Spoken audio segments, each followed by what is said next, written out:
guys, I'm Erica. And I'm John. And this is Tax Chats with Sogos. And today we're going to talk about the Wafer Decision. I know that some of you guys know what the Wafer Decision is. Some of you are hearing about it for the very first time today. And then there's that group that have heard about it and you're still trying to figure out, does it impact you? And if so, what should you be doing with that information? So let's start with, what is the Wafer Decision? John? The Wafer Decision came to be in June of 2018 and simply stated the Supreme Court of the United States says that a seller of goods or merchandise has sufficient presence to warrant them to remit and file sales and use tax in a given jurisdiction if they have an economic transaction in the state. Previously, the standard for filing and sending in taxes was if they had a physical presence in the state. The distinction between the two, under physical presence, you had to have brick and mortar, a salesperson, something very tangible on the ground in the state. With the advent of e-commerce, the states sued various vendors and said, we want you to remit sales and use tax if you have an economic transaction in the state. Simply stated, an economic transaction can be a sale on the internet where the goods or services are shipped to a given state.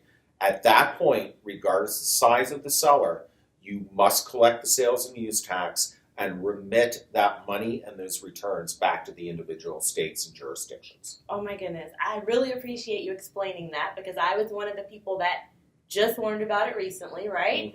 Mm-hmm. But if I'm a company and I just heard that definition, I am overwhelmed right now, especially because I thought I understood tax.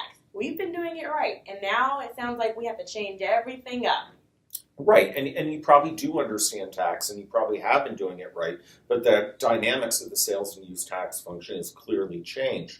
And so companies that may not have had significant sales into a particular state previously now must be able to identify the data, take the data, put it onto a return, send it to the jurisdiction, and respond to the questions the jurisdiction has with regard to those returns. It is very unlikely that a lot of smaller and medium-sized sellers have the bandwidth, human capital, the knowledge to be able to do this. So they, no pun intended, they are taxed with trying to get the money back to the jurisdictions.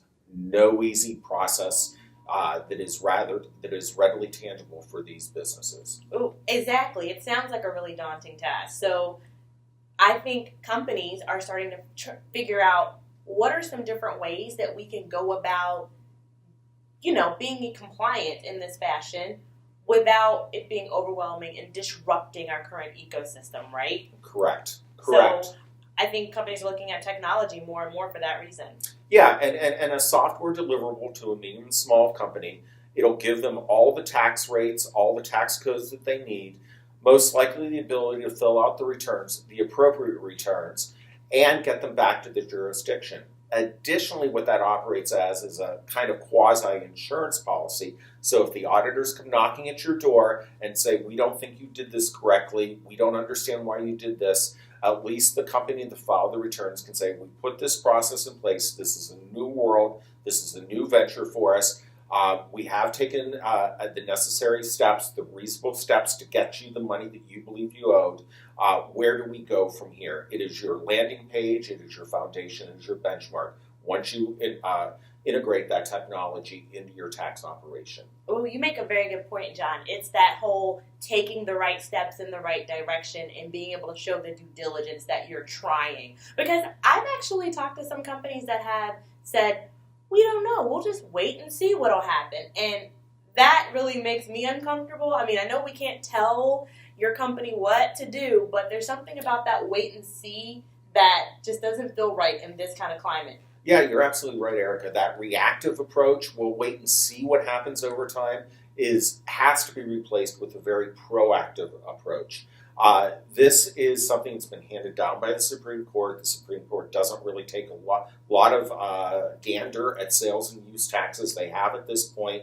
The states are now empowered. They're expecting that money to come from them that's transacted through an e-commerce environment, as well as the traditional transactional environment of years gone by. But at the end of the day, you must show some responsibility, must show the ability to identify the tax and remit it back to the states. I love it. So let me at least take steps in the right direction instead of just sitting around.